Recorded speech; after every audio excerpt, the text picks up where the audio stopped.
Bum bum bum bum bum bum bum bum. Bum bum bum bum bum bum bum bum. Bum bum bum bum bum bum bum bum. Bum bum bum. Hey everybody, come on in here. Yeah, it's time. It's time for Coffee with Scott Adams. Omar, good to see you. JP, always a pleasure. And welcome to your first day on Periscope. Edison. Well, it's good to see all of you, and what a strange day today is. We'll talk about that in a moment. But we're not going to talk about it until the simultaneous sip. That's why you're here, and all you need. What do you need? What do you need? Yeah, that's right. You need a cup or a mug or a glass, a tank or chalice, a stein, a canteen, jug or flask, a vessel of any kind. Fill it with your favorite liquid. I like coffee. And join me now for the unparalleled pleasure, the dopamine hit of the day, the thing that makes everything, including the pandemic, better. It's called the simultaneous sip. Go.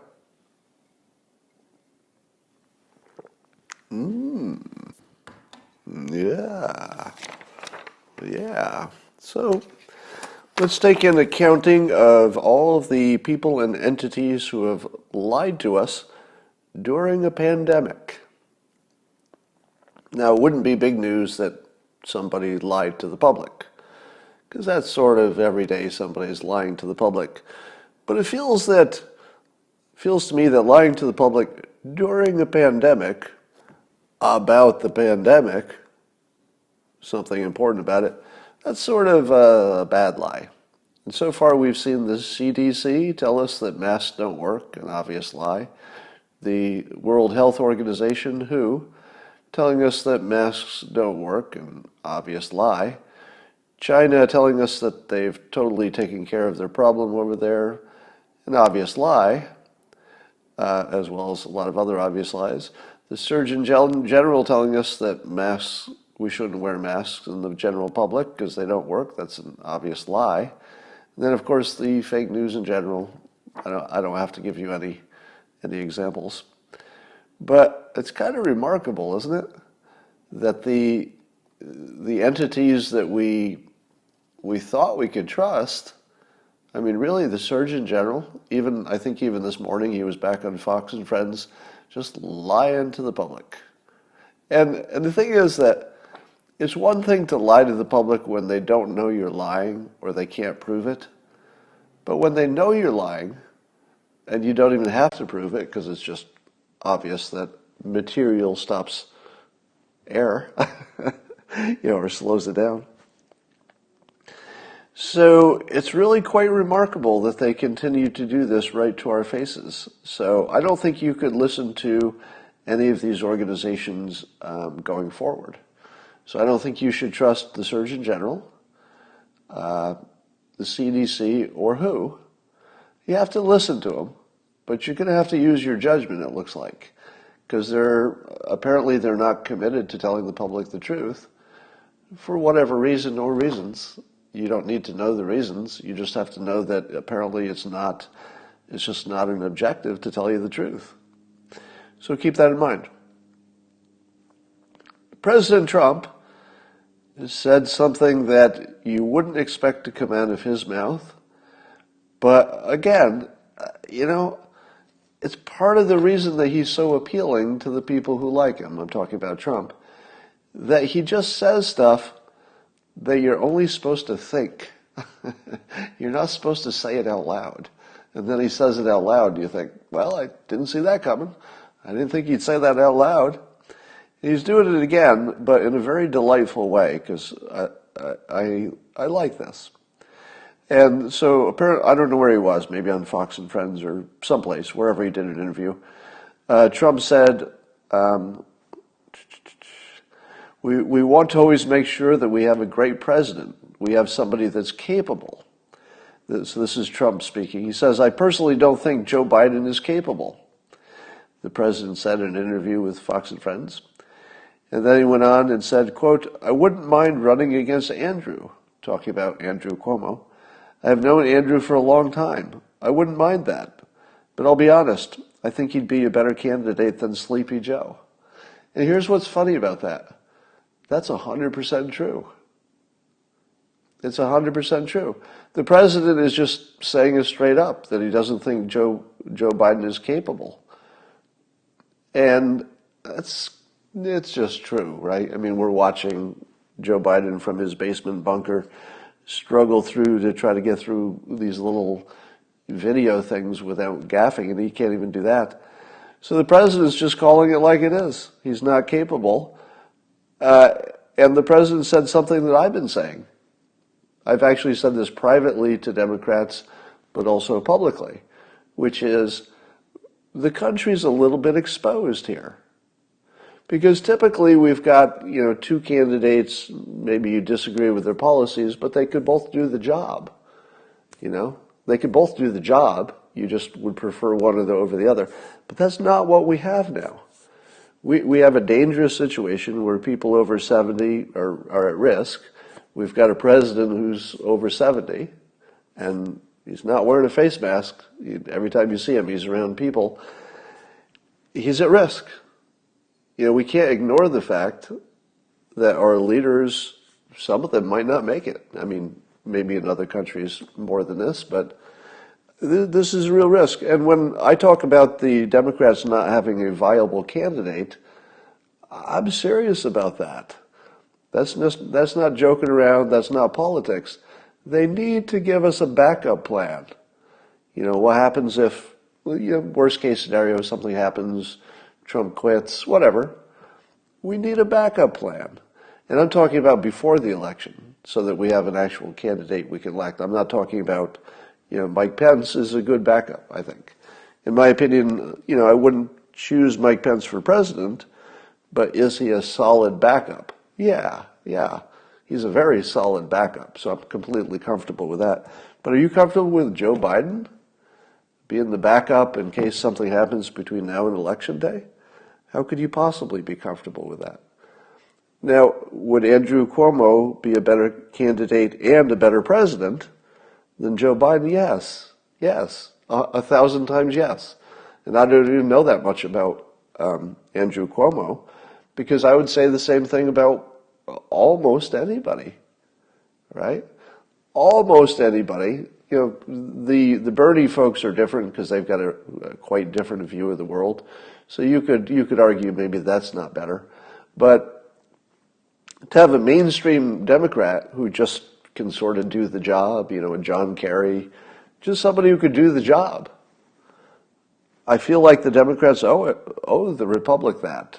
I feel like they owe us that. They owe us a real candidate, and I mean that. They owe us a real candidate. It's no joke now. I mean, this is playing at the top level, at the highest stakes, and Democrats are offering this just no option at all. Really? You could do better than that. So I don't think the president really thinks the Democrats could, switch horses at this late stage. But I think he's being completely honest that he actually would rather run against somebody who's capable. I think that's actually true, even though, Andrew Cuomo might be able to beat him. If we're being honest, Andrew Cuomo might be able to beat him. But I don't think he's going to get in the race. I'm going to mention this just because it's funny. You should put no credibility whatsoever on the next thing I say, even less than usual. So on the internet, but not in the regular news, of course, there's some photographs that appear to show Governor Cuomo with his shirt being kind of tight. It appears to show that he has nipple piercings. Now, I'm no expert on nipple piercings, and why would I care one way or the other? Why would I care? I don't care if he has nipple piercings. He can have anything he wants pierced. I'm completely okay with that. And it shouldn't be a story. But apparently, according to the internet, you can see it through his shirt, and it makes you wonder if, he's even more interesting than you thought. In a good way. I have only good things to say about it. And by the way, I was just watching another clip of, Chris Cuomo on CNN interviewing Andrew Cuomo. And I got to tell you, I could not recommend this more highly. Watching Chris Cuomo do his little routine with his brother, sort of the mocking each other and the love-hate stuff is really good. It's just good TV, and you're also learning stuff that you want to know. I could not be more praising how good that is. It's just sort of something we need.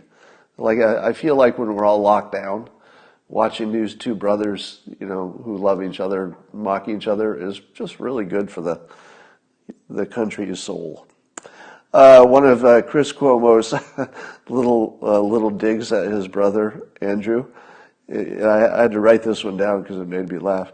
And it is just a throwaway line. It was just one of the many things they said. So Chris Cuomo goes to his brother. He goes, "I know you like to run around with your ill-fitting jacket." I know you like to run around with your ill-fitting jacket. That is such a brother thing to say. That was great. So I tweeted yesterday, and I mentioned before that it's jarring to me to watch the professional news people broadcast from home. I think they're using Skype. It looks like they're just using the laptops or whatever. And that part's fine. Everybody understands this is an emergency. But it's weird that they're wearing suits to Skype from their basements or their living room or their basement or something. Kind of weird to wear a suit. So I have ruled, as the creator of Dilbert, I have this authority. You probably didn't know this. But I can rule on office dress. And I rule that no matter what your job is on TV, if you're doing it from home over Skype, the proper dress code is pajama casual. Now, pajama casual is what I'm wearing right now. It's sort of like the mullet of dress codes, because from here up, I'm all business. But from the waist down, it's pajama time. So it's like the mullet of dress codes. Here's something you didn't see coming. Trump is absolutely just killing the rich to transfer money to the poor. Now, the poor in this context is anybody who didn't have much in the way of resources and also lost their job and will lose their job because of the virus situation. So those people are getting large amounts of money, and the people who probably are going to lose everything are the people who owned businesses. So the people who had money are going to lose, in many cases, everything and end up with debt. And the billionaires, even they are probably going to go down by a third, in the short term anyway. They'll probably go down by a third. So the people who didn't have anything to lose, so there's not much room to go from not having anything to having nothing. It's sort of the same thing. And in fact, they might get some direct transfers, but the rich are getting killed. Now, I'm not complaining because, the rich are the last ones you have to worry about. Take me, for example.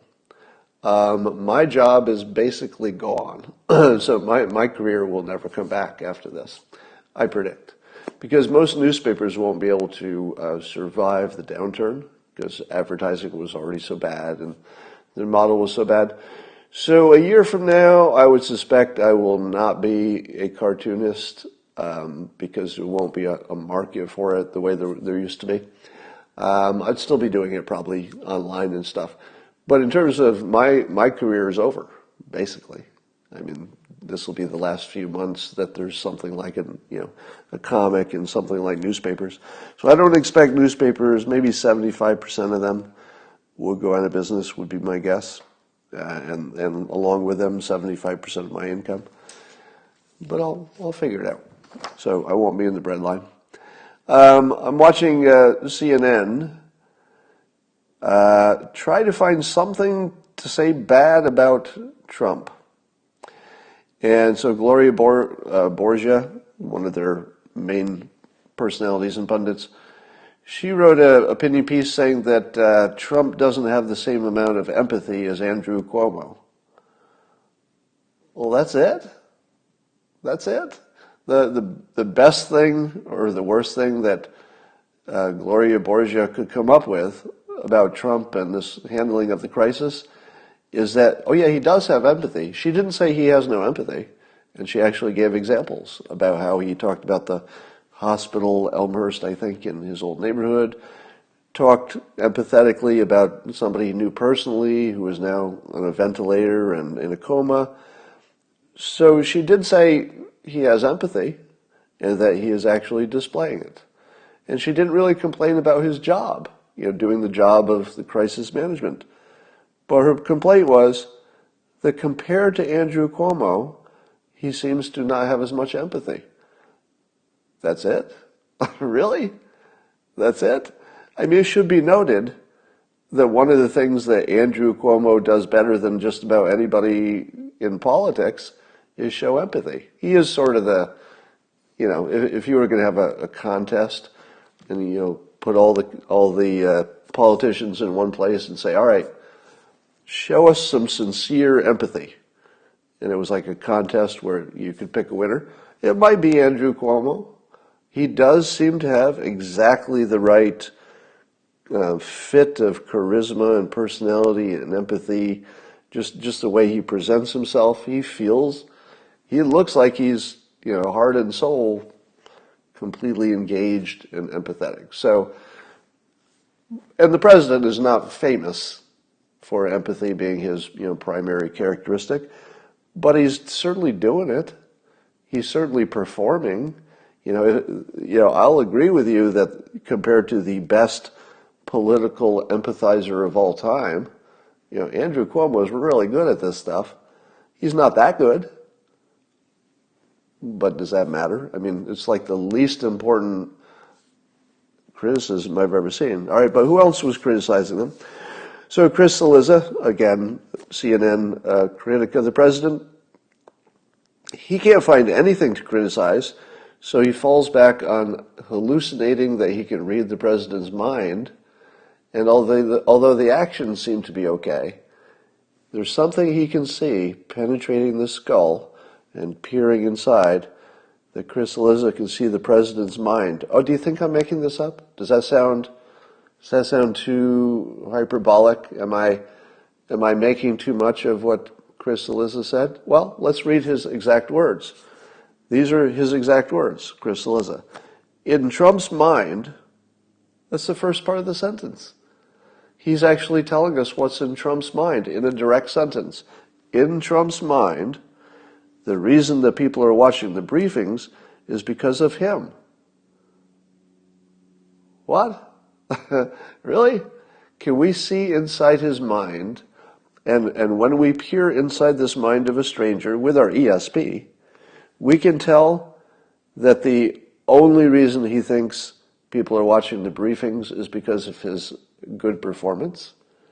Do you think the president is unaware of what? Well, here's what Chris Cillizza thinks the president doesn't understand.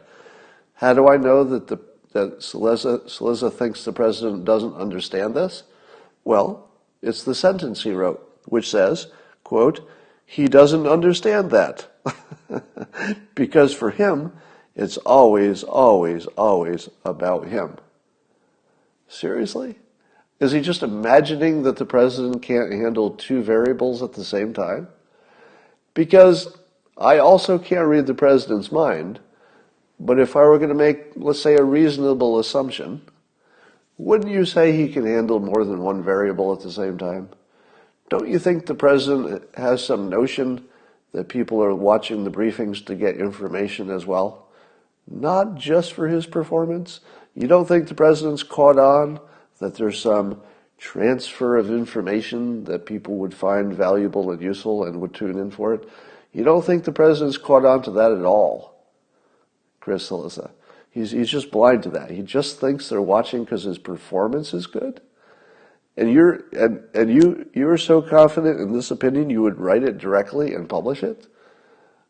I mean, what do you even say about that? But anyway, that's the worst complaint they have about him is things they hallucinate, and he's not as empathetic as the most empathetic politician we've ever seen in public. Okay. All right. Okay, I'll accept those criticisms. I guess. Here's a question I would like to know. Yeah, so this is data that we are not being told and should. How many doctors who have been taking the hydroxychloroquine and the azithromycin, how many doctors who were taking that preventatively, prophylactically, ahead of being affected, how many of them later got infected? Wouldn't you like to know that? Because it seems to me, and maybe they just don't want to admit it yet, there must be a lot of doctors who are taking it just because they're working in the front lines, and of course they're being exposed to it, of course. How many of them went on to get the virus? And then of the ones who got it, how many advanced to some kind of a ventilator or serious stage? Because I feel like the answer is going to be none. Now, maybe we don't have enough numbers to know if it's enough. I don't know how many doctors have been on the front lines where they're definitely getting exposed at least a little bit, and also took it prophylactically long enough that they know they weren't exposed before, I suppose. So maybe we don't have enough numbers, but I think we do. I'll bet we do. So why don't we hear that? Let's see. And this is from Meridian Health Facilities. So a doctor was, I think, on Fox News or someplace. He was talking about it. It might have been CNN. And he said there are more than 300 in the ICU and more than 300 on ventilators. And then he said this. He said, we're probably using the hydroxychloroquine recipe in some way or shape or form in about 3/4 of our patients right now. To which I said, 3/4? Why would you not use it on all of them? It could be because the other quarter are testing other drugs, or maybe they're too far gone and they think the hydroxychloroquine only works if you don't have strong symptoms yet. I don't know, but it's a question. What happened to the other quarter? Is it because they don't have enough? I'd like to know more about that. So the public has responded quite remarkably to all the shortages and needs and stuff, and especially the 3D printer community came up with face mask designs that I think it creates sort of the plasticky parts that you can put the mask in somehow. So somehow they figured it out. But I thought, I wonder if that's the future. Could it be that instead of having all of the components we need for an emergency like this, just sort of sitting in a warehouse, I'm sure we'll have lots more N95 masks in warehouses from this day on. But in addition to that, wouldn't you like that all the 3D makers have plans just in case? And so, at the first sign of trouble, could the 3D makers just start, pumping out stuff that they need for this emergency? Maybe we'll be ready for that the next time. Here's an idea. Restaurants, of course, are just getting devastated. And I'm wondering what kind of things can be done to help them get by. Now, of course, you could buy a gift certificate. You could use delivery. You could do pickup and stuff. So those things are all great if you have a way to keep your local restaurants in business. But there are also tons of restrictions that the local community puts on restaurants, the state, the county, and the city. And one of the restrictions is outdoor dining. So there are always tons of outdoor dining restrictions, and don't be on the sidewalk, and you don't have a permit for that, and you got to have this and that, and you got to make sure your dog can't be next to a table and all that. And I'm wondering if we could just do away with all of that for a year or whatever, because the warm weather is coming, and it seems to me that restaurants should be able to spread their tables out into the street or the sidewalk or just maybe the parking lot. Maybe every restaurant is a drive up from now on. You can eat in your car, but they'll take it out to you in your car. You just park in the parking lot like a drive-in. So it's a general question. But I'm wondering how many restaurants would have the space outside them where they can at least temporarily say, we'll serve you outdoors or in your car or you drive through. There's a business in town called the Creamery. It's been here for decades, before I was here.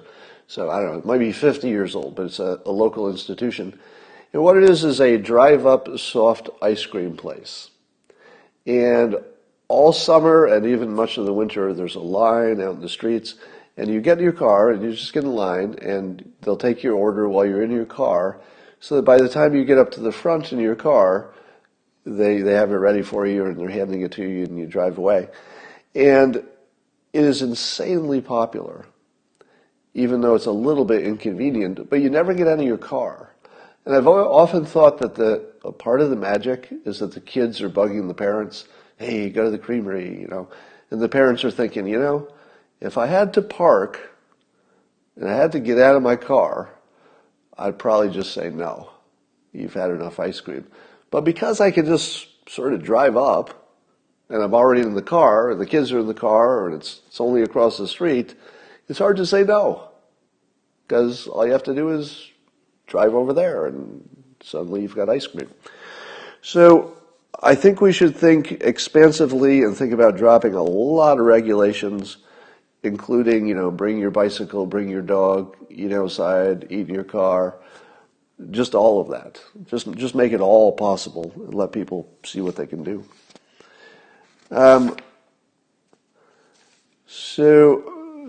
Senator Bill Cassidy is pitching the idea of an online registry for recovered coronavirus patients, so that you'd have a way of knowing who could go back to work, who's relatively safe.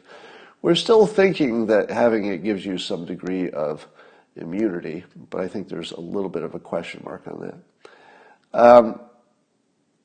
Ford and GM, I guess, are teaming up to build ventilators. That's good news. It's good to see our big businesses stepping up. The president hasn't had to use the War Powers Act too much because the businesses are stepping up. And I'm thinking, a lot of what we think about these big companies will be determined by how they respond. How did they treat their employees? Did they step up to try to make ventilators, that sort of thing? So I think it's just smart of Ford to really be on board, and all these other companies. They shouldn't have to be asked. Of course, Mike Lindell is getting some heat because he was at the Rose Garden and then the president let him speak and he said good things about the president and some things about God. So people want to use that as an excuse to complain about Mike Lindell. And this is what Sean Davis over at the Federalist, he tweeted this. It was, while you were watching Netflix, talking about Lindell here, he said, he retooled his entire company to make tens of thousands of masks every day to protect people from getting the Wuhan coronavirus. Has there ever been somebody who was more typically American than Mike Lindell? He's the most American guy because, first of all, I think he's admitted he had cocaine problems or whatever, so when he was younger he had drug problems. So that's the first part that's very American. He started from some disadvantage, formed an American company, makes an American product, and then as soon as there's a big problem in the country, what does Mike Lindell do? Well, he's an American. What's an American do if he has an American manufacturing plant that can do stuff with, cotton? He makes products with cotton. He just turned over his entire company in like a week and turned it into a mask-making company because he's a patriot. Great American. Great American. So here's a weird thing that's happening today. Doesn't it feel like it's a little too quiet? Don't you think? Doesn't it feel a little too quiet today? I tweeted that and some people were agreeing because they're feeling it. Because the news has been coming at us like just a fire hose lately. And I look at the news today, and it's a Tuesday. It's a sort of a big news day. A lot of news happens on Tuesdays, and there's not much. It's just sort of continuation news and people talking about stuff we've been talking about. Not actually any news. Now, it could be just a coincidence. Every now and then you get slow news day, so that would be the most likely explanation is it's just slow news day, relatively speaking. But it doesn't feel like it, does it? Do any of you feel it? I feel like there's something happening, and it's too quiet. So I'll just put that out there because I like to, put my predictions out there, right or wrong. And I'm not sure we'll ever know if this is right or wrong, because if we just go back to a big news day by this afternoon, well, that's not that unusual. But look for something that's bigger than normal. There just might be something bigger than normal coming. I don't know what it is. I see people talking about civil wars and looting and all of that. Let me say this. While we were all distracted by the coronavirus, we're all distracted by the economy and staying home, we're very distracted in all the right reasons, because we should be focusing on that. But here's what we didn't notice while we're focusing on all the bad news. The country, and I can only speak for America because I don't have a sense of what's happening in other countries. I wouldn't be surprised if it's not the same there. But in this country, just think about this following fact and just enjoy it for a moment. Here's the fact. In my lifetime, the country has never been this unified. You could argue that 9/11 was unifying, but not like this. In 9/11, most of us didn't have anything we could do about it. Right? There wasn't anything I could do about 9/11. Some people signed up for the military and they found something to do, but most of us didn't. There wasn't much I could do about it. But with this coronavirus situation, everybody can do something. Every single person needs to do something. Not only can you do something, but you're being called on. You're being called on to do something. And I would argue that America has never been closer as a people, never been stronger in terms of the idea of America than we are right now. Right exactly now. I mean exactly now. Like as I'm talking, this country has never been more united. We all have exactly the same mission, which is to get out of this alive, and with our economy as good as we can make it. We've never been this unified. The polls are showing some more support for the president. I think that probably will, continue unless something new happens. And it probably matters that Joe Biden, who should be the big voice of, let's say, the voice of dissent, is basically irrelevant. So the biggest voice that you'd expect to be making news and making noise just sort of doesn't exist. Now, what about Bernie Sanders? Bernie Sanders, you would expect, would continue being Bernie Sanders and maybe criticizing the president and doing all that. Have you seen that today? Have you seen that yesterday? Did you see Bernie Sanders attacking the government of the United States during a pandemic? Well, we all criticize, right? I criticize today, lying about the masks and stuff like that. But Bernie Sanders, apparently, is a patriot. I hate to tell you. Because Bernie Sanders is not making it worse, and he's probably working very hard to make it better. So Bernie Sanders, I would like to re-up my respect for you for having the right intentions. I still don't like the policies per se. But Bernie, I think you're being a positive force right now, and I appreciate it. So that we'll always have Jim Acosta, but I think you would agree he's part of the he's part of the entertainment at this point. You can't take him too seriously, are you? Somebody says, "Are you watching the news?" I don't know if that means, "Are you watching the news right now?" as in something might be happening, because I'm not. Oh, somebody says, "Describe united." Yeah. Here's what I mean. Your neighbor can't get out to shop for groceries. That would be my situation, right? So I'm socially distancing, and I prefer not going to the store because it'd be a little dangerous. I asked somebody to help me, a person in the neighborhood, a young person, to help me get some groceries, and of course she said yes. So, did either of us ask for our political affiliations? Did I need to know the political affiliation of my neighbor I asked for help? No. Did she need to know my political leanings in order to give me help? No. No. It's not a question. When you see the political squabbling in the news, that used to be fun. Even a few months ago, any political squabbling, I'd say, "Oh, this is fun. We got something to tweet about now. We got a little red meat in there. Oh, I like this. I like this trouble." It was sort of fun trouble. But now when you read some politician is just being a politician, it just looks sort of gross, doesn't it? Because we're in the middle of this together. It just looks slimy. It looks disgusting. And you're seeing more and more people who are willing to acknowledge that this isn't a political moment. The Jim Acosta is going to be the outlier, but I think for most of us are Mark Cuban right now. What are Mark Cuban's political feelings about anything? Well, not exactly maybe what the president agrees with.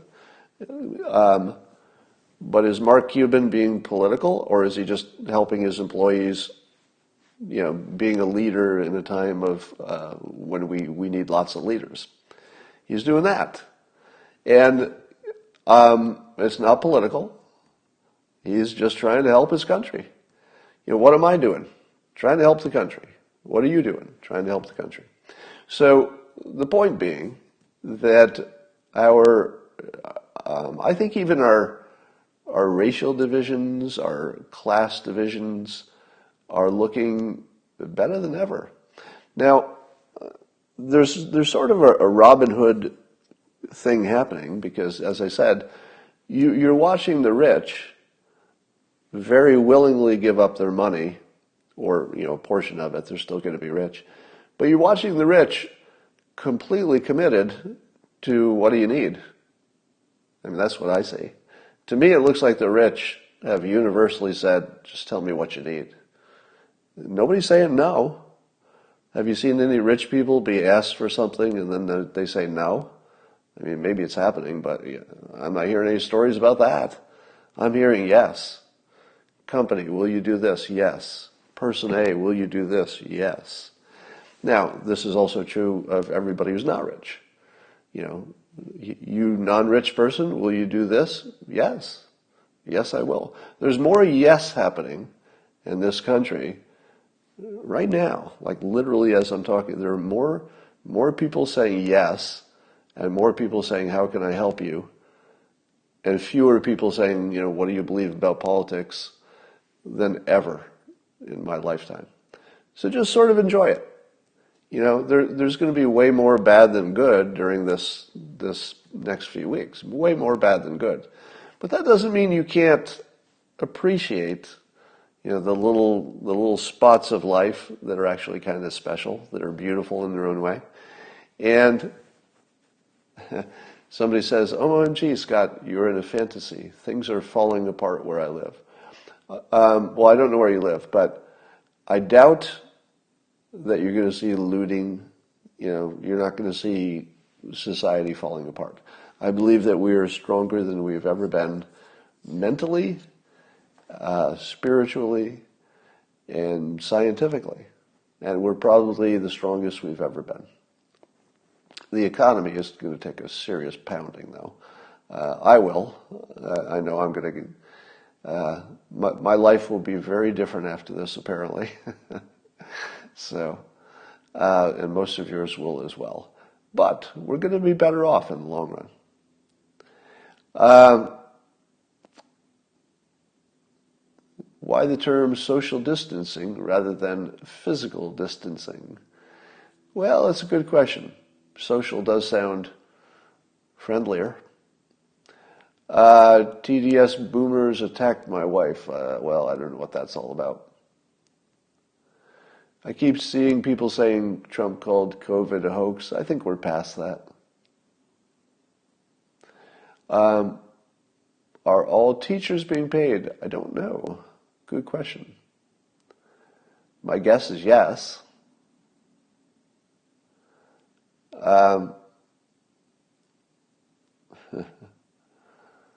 All right, China has blue sky. Yeah, that's weird. Somebody says they don't trust Fauci. Things aren't really falling apart that seem that way. Yeah, I don't believe anything's falling apart. All right, so I've looked at your, somebody says looting in 3 weeks. Let me give you the anti-looting argument. Looting happens because there are more people than there are law enforcement. I mean, roughly speaking, you know, if you got a big crowd out there, you don't have many cops, you might get some looting. What's weird about this situation is that the citizens have largely, not largely, but to a great extent, citizens realize their government isn't going to do everything for them this time, because they can't. They just can't. So what would happen if looters appeared in your city and police were, let's say police were not taking care of it? You know what would happen, right? The citizens, armed to the teeth, would walk out onto the streets, they would shoot a couple of looters, and that would be the end of the looters. If looting were to happen, citizens would shoot them dead, not the police. Citizens would come out with their own guns and they would say, looting? No, not on my watch. The looting will be done in 10 minutes. They will shoot somebody. The citizens of your world will shoot somebody dead, and then they'll say, who else wants to loot? And then somebody will do it and they'll shoot them dead. After about the second or third person they shoot dead, I'm talking citizens, I'm not talking about the law enforcement, your looting's going to go down quite a bit. So, you know, you can't say that there won't be problems in some corner of the country. It's a big place, so everything's different. You might get some problems. But with our citizens so well armed and the mood being we can't wait for the government to do everything, you're probably safer from looting than any time in your life. Because no looter is going to be alive for 24 hours. You know, at the first sign of noise, armed citizens are going to walk out in the streets with their guns. And if you happen to be breaking a store window in the period of an emergency, in front of a guy with a gun, probably get killed. And by the way, if you're on the jury and you have to settle the case of the guy who was looting during a pandemic, all right? So during a pandemic is the key phrase here. So you know a guy, if you saw a citizen shot somebody who was looting who didn't really need to, right? You know, he didn't need to shoot him. They were just walking out with some shoes or something, and did. Put me on the jury. Put me on that jury. I am not convicting that guy. So any citizen who shoots a looter, you know, it's against the law. I don't recommend it, but it's going to happen. And if you put me on the jury, there's just no way I'm going to convict that guy. Because in the context of an emergency, kind of needed to shoot that looter. Sorry. It's an adult decision. Sorry. It's just the way it's got to go. So no, I don't think there's any chance of looting widespread because citizens would just take care of that right away. I guarantee it. Somebody says you can't shoot somebody for looting. Let me say this as clearly as possible. It's not legal to shoot somebody just for looting, it will happen anyway, and should. I'd be in favor of it, honestly. I'm not saying you should do it. That's not a recommendation. I'm saying it will happen, whether you like it or not, and it will be for the best, because if it's going to slow down the looting quite a bit, trust me. All right, that's all I got for now. I will talk to you later tonight.